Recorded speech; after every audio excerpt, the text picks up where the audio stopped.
Global freight summit 2024 દુબઈમાં ધામધૂમથી શરૂ થયું. ગ્લોબલ ફ્રેટ સમિટ 2024 દુબઈમાં ધામધૂમથી શરૂ થયું છે.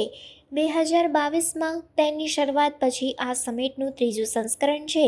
આ 3 દિવસીય ઇવેન્ટનું આયોજન ડીપી વર્લ્ડ દ્વારા કરવામાં આવ્યું છે, જેમાં વૈશ્વિક સપ્લાય ચેઇન ઉદ્યોગના વિવિધ ક્ષેત્રોના 155 દેશોના 5000થી વધુ ઉદ્યોગ નેતાઓએ ભાગ લીધો છે. આ સમિટનો મુખ્ય ઉદ્દેશ્ય વૈશ્વિક ફ્રેટ અને લોજિસ્ટિક્સ ઉદ્યોગમાં નવીનતમ ટેકનોલોજી અને પ્રેક્ટિસીસ પર ચર્ચા કરવી છે. સમિટમાં વિવિધ સત્રો અને વર્કશોપ્સનું આયોજન કરવામાં આવ્યું છે, જેમાં ઉદ્યોગના નિષ્ણાતો અને નેતાઓ તેમના અનુભવ અને જ્ઞાન શેર કરશે. આ ઉપરાંત સમિટમાં નવી ટેકનોલોજી અને ઇનોવેશનના પ્રદર્શન પણ કરવામાં આવશે, જે ઉદ્યોગને વધુ કાર્યક્ષમ અને અસરકારક બનાવવામાં મદદરૂપ થશે.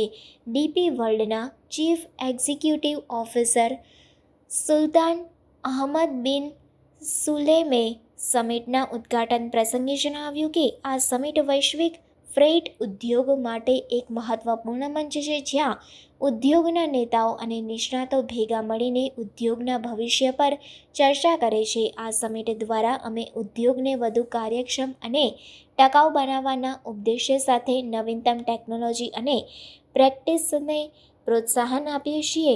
આ સમિટમાં ભાગ લેનારા ઉદ્યોગ નેતાઓએ પણ તેમના વિચારો અને અનુભવ શેર કર્યા. તેઓએ જણાવ્યું કે આ સમિટ દ્વારા અમે વૈશ્વિક ફ્રેટ ઉદ્યોગમાં નવીનતમ ટેકનોલોજી અને પ્રેક્ટિસીસને અપનાવીને ઉદ્યોગને વધુ કાર્યક્ષમ અને ટકાઉ બનાવી શકીએ છીએ. આ સમિટમાં વિવિધ દેશોના પ્રતિનિધિઓએ પણ ભાગ લીધો છે, જેમાં તેઓએ તેમના દેશના ફ્રેટ ઉદ્યોગના વિકાસ અને પ્રગતિ પર ચર્ચા કરી. આ સમિટ દ્વારા વૈશ્વિક ફ્રેટ ઉદ્યોગને વધુ મજબૂત અને કાર્યક્ષમ બનાવવાના ઉદ્દેશ્ય સાથે નવીનતમ ટેકનોલોજી અને પ્રેક્ટિસીસને અપનાવવાનો પ્રયાસ કરવામાં આવી રહ્યો છે.